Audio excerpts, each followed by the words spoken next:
Redmi note 13 Pro. Almost ఒక 10 days నుంచి phone నేను వాడుతున్నా. ఈరోజు ఈ ఫోన్ ఒక ప్రోస్ అండ్ కాన్స్ రెండు చెప్తాను. ఇక్కడ ఏ డిపార్ట్మెంట్స్లో లో ఉంది, ఏ డిపార్ట్మెంట్స్లో హై ఉంది, ఎక్కడెక్కడ ప్రాబ్లమ్స్ ఉంది, ముఖ్యంగా ఎక్కడ బొక్కలు ఉంది, ఎక్కడ బాగుందని చెప్తాను. నేను ఆల్వేస్ మళ్ళీ చెప్పేదే, ఈ ఫోన్ నుంచి డబ్బా కొట్టాలంటే చాలా ఛానల్స్ ఉంది మన తెలుగులోనే. నేను స్పెసిఫిక్గా పేరు చెప్పాల్సిన అవసరం మీకు లేదు. నేను ఈ ఫోన్ నా సొంత డబ్బులతో కొన్ని అన్బాక్స్ చేసి డబ్బులు తగ్గించుకొని లాస్ట్కి అమ్ముతున్నాను. అర్థమైంది అనుకుంటా. ఇక్కడ నేను ఎక్కడ ఈ ఫోన్ గురించి నేను హైప్ లేపాల్సిన అవసరం లేదు, తగ్గించి మాట్లాడాల్సిన అవసరం కూడా లేదు. సో మనం ఇప్పుడు డిపార్ట్మెంట్ వైజ్గా ప్రోస్ అండ్ కాన్స్ మాట్లాడదాం ఇప్పుడు. సో ఫస్ట్ చూసుకుంటే ప్రాసెసర్ వచ్చేసి ఈ ఫోన్లో మనకి స్నాప్డ్రాగన్ 7S Gen 2 ప్రాసెసర్తో వస్తుంది. ఈ ప్రాసెసర్ వచ్చేసి 4 nanometer బిల్డ్ అయిందనమాట. అరౌండ్ ఒక 5,80,000 దగ్గర వచ్చింది నాకు ఆండ్రాయిడ్ స్కోర్ కూడా. సో మోస్ట్ ప్రాబబ్లీ ఈ బడ్జెట్లో రావాల్సిన ప్రాసెసర్ కాదు ఇది. సో ఒక 20,000 కన్నా తక్కువ బడ్జెట్లో ఉన్న ప్రాసెసర్ ఇది. సో వాళ్ళు తీసుకొచ్చింది 26,000 బడ్జెట్ మైండ్లో పెట్టుకొని మాట్లాడుతున్నా. సో నేను కార్డ్ ఆఫర్ మైండ్లో పెట్టుకొని మాట్లాడడం లేదు. ఈ ఎంటైర్ ఈ వీడియో కూడా 26,000 మైండ్లో పెట్టుకొని మాట్లాడుతున్నా, ఓకేనా. సో అరౌండ్ ఒక 5,80,000 వచ్చింది. సిపి థ్రోట్లింగ్ టెస్ట్ కూడా చేశాను. అరౌండ్ ఒక 75% వచ్చింది స్టెబిలిటీ కూడా. క్వైట్ తక్కువే, కొంచెం తక్కువే. అబో 80% వస్తే గుడ్, బట్ బిలో 80% వస్తే కొంచెం తక్కువే, యావరేజ్గా పర్ఫామ్ చేస్తున్నట్టుగా నా ఒపీనియన్ అనమాట. టెంపరేచర్స్ కూడా కంట్రోల్లోనే ఉంది. నేను BGMI 1 hour దాకా ఆడినాను. ఆ 1 hour దాకా నాకు అరౌండ్ ఒక 41 degrees వచ్చిందనమాట. ఒక 41 degrees సెల్సియస్ రీచ్ అయిందనమాట. అండ్ దీంతో ర్యామ్ చూసుకుంటే 8GB 120GB వేరియంట్, ఇది బేస్ వేరియంట్ నేను కొన్నది. LPDDR4X ర్యామ్తో వస్తుంది. UFS 2.2 స్టోరేజ్తో వస్తుంది అనమాట.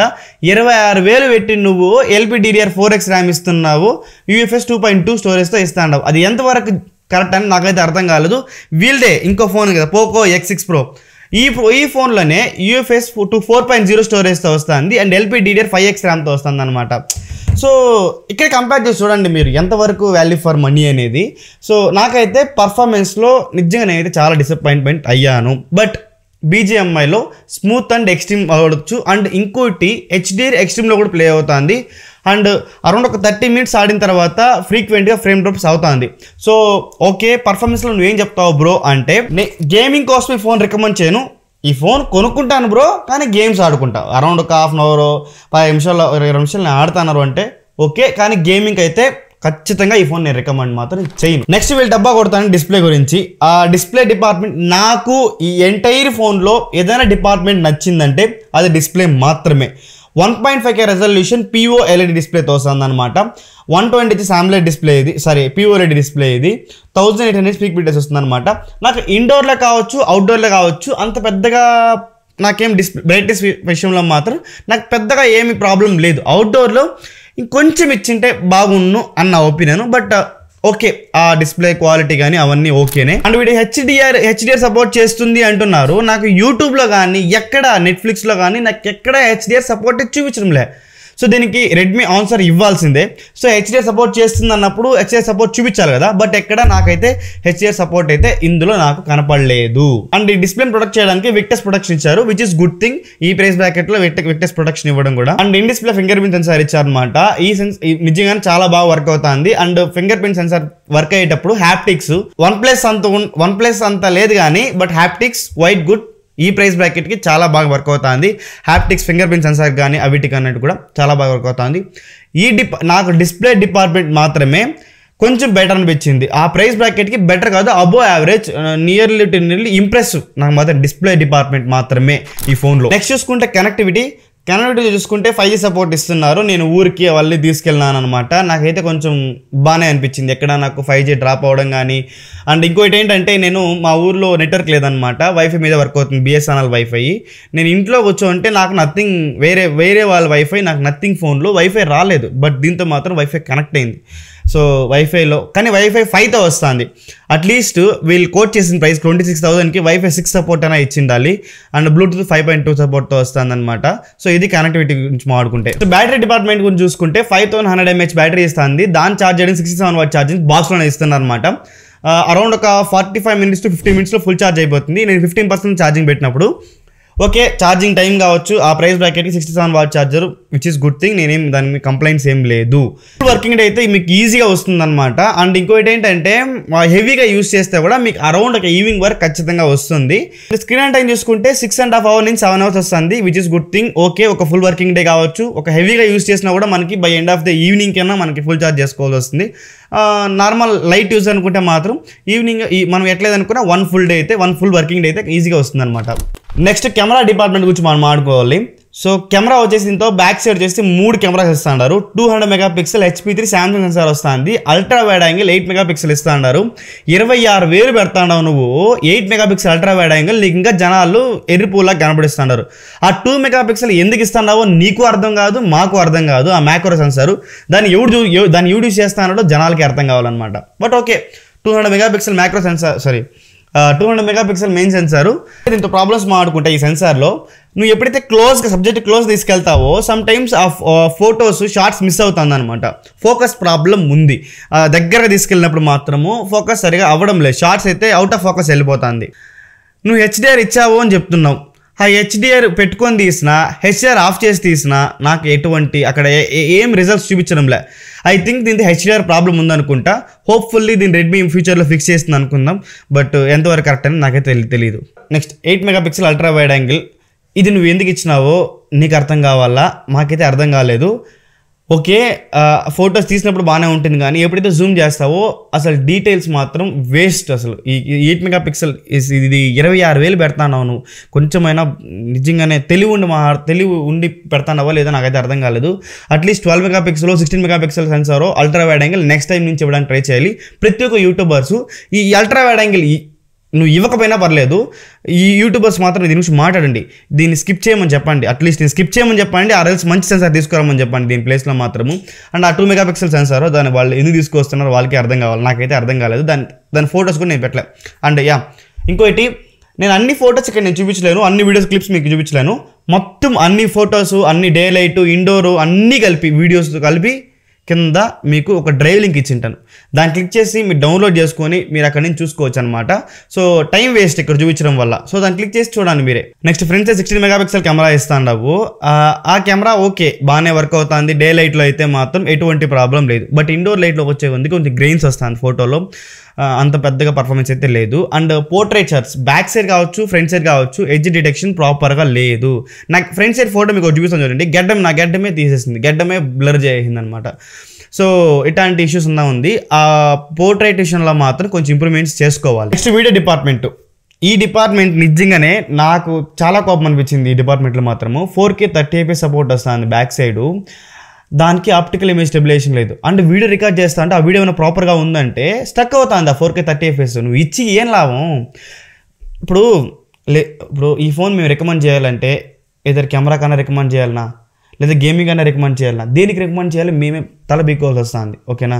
సో 4K 30fps ఇచ్చినప్పుడు నిజంగానే ఆప్టికల్ ఇమేజ్ స్టెబిలైజేషన్ లేదు అక్కడ ఆ వీడియో ఫుల్ స్టక్ అవుతుంది.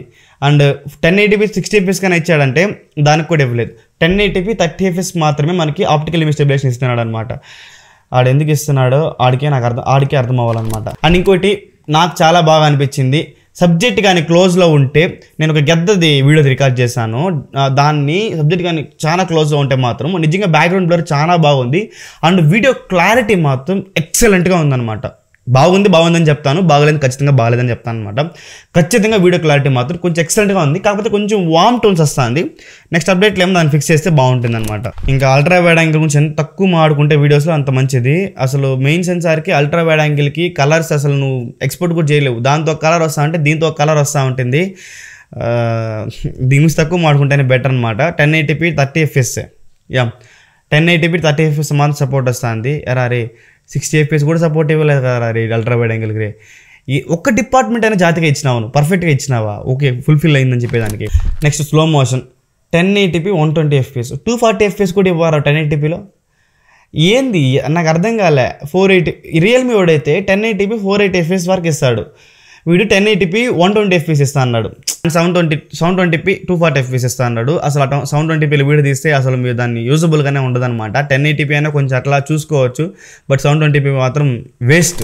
నెక్స్ట్ ఫ్రంట్ కెమెరా యూస్ చేసి మీరు 1080p 60 FPS రికార్డ్ చేయొచ్చు. దాన్ని యూస్ చేస్తే డే లైట్లో మీకు వీడియో క్వాలిటీ బాగానే ఉంది, బట్ 4K ఇచ్చింటే బాగుండు. 26,000 కోట్ చేస్తాను నువ్వు, పెద్ద పెద్ద ఫ్లాగ్షిప్ స్కిప్ చేస్తుంది, బట్ నిన్న ఏం లాభం? 50,000 రూపాయల ఫోన్ IQ 12లోనే 4K రికార్డింగ్ తీసుకురావడంలే. నిన్ను ఇంకేం అనలేమన్నమాట ఈ విషయంలో మాత్రం. అండ్ ఫొటోస్ విషయంలో మాత్రం డే లైట్లో బాగుంది, ఏదర్ ఫ్రంట్ అండ్ బ్యాక్ కావచ్చు.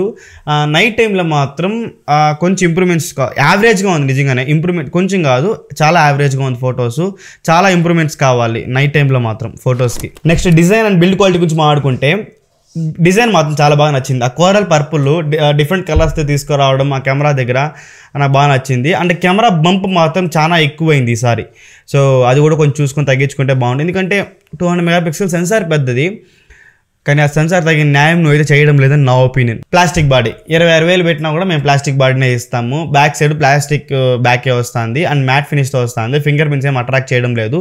అండ్ ఫ్రంట్ సైడ్ చూసుకుంటే కార్నింగ్ రిలాక్స్ విటెక్స్ ప్రొటెక్షన్తో వస్తుంది, ఇది ఒక్కటే నాకు నచ్చింది. నెక్స్ట్ స్పీకర్స్ గురించి మాట్లాడుకుంటే డాల్బీ అట్మాస్ సపోర్ట్తో వస్తుంది, స్టీరియో స్పీకర్స్తో వస్తుంది అనమాట. కింద 60% ఉంటే పైన 40% వస్తుంది అనమాట. బాగానే ఉంది అంత తోపు తురిమేం కాదు, బట్ ఓకే ఆ ప్రైస్ బ్రాకెట్కి కన్సిడరబుల్ స్పీకర్సే బాగానే ఉందన్నమాట. నెక్స్ట్ సాఫ్ట్వేర్ గురించి మాట్లాడుకుంటే ఇక్కడ నాకు చాలా కాలింది. MIUI 14తో వస్తుంది అనమాట.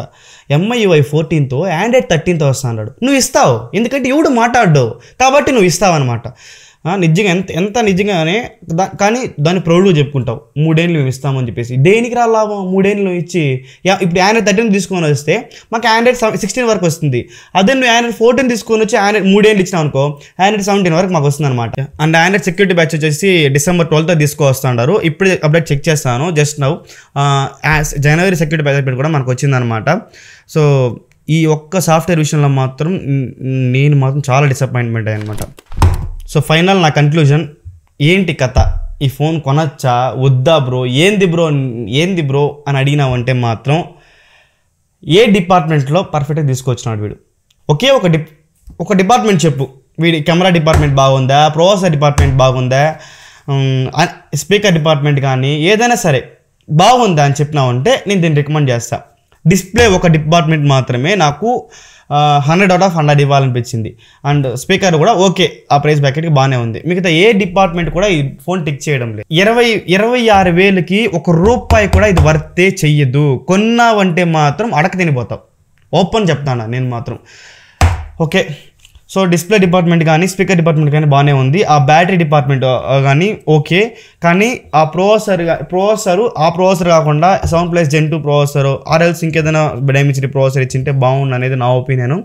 సో ఈ ప్రాసెసర్ ఇవ్వకుండా దీని వాల్యూ ఎంత నీ ప్రకారంగా అంటే 20 నుంచి 21 ఆర్ఎల్స్ మ్యాక్స్ టు మ్యాక్స్ అనుకుంటే కూడా 22,000 పెట్టింటే దీన్ని కొనుక్కోవచ్చు.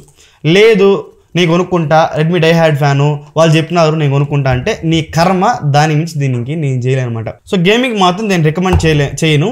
ఈ ఫోన్ నేను కొనుక్కున్నా గేమింగ్ ఆడతానంటే ఆడుకోవచ్చు, ఎందుకంటే స్మూత్ ఎక్స్ట్రీమ్ సపోర్ట్ ఉంది కాబట్టి ఆడుకోవచ్చు, కానీ ఫ్రేమ్ డ్రాప్స్ ఎక్కువగా ఉందన్నమాట. సో ఇది గైస్ రెడ్మీ Note 13 Pro ఒక ఫుల్ రివ్యూ చేస్తున్నా, ఫోన్స్ కొంటున్నా, రివ్యూస్ చేస్తున్నా, ఓనర్షిప్ రివ్యూ మర్చిపోతానని మాత్రం అనుకోవద్దండి.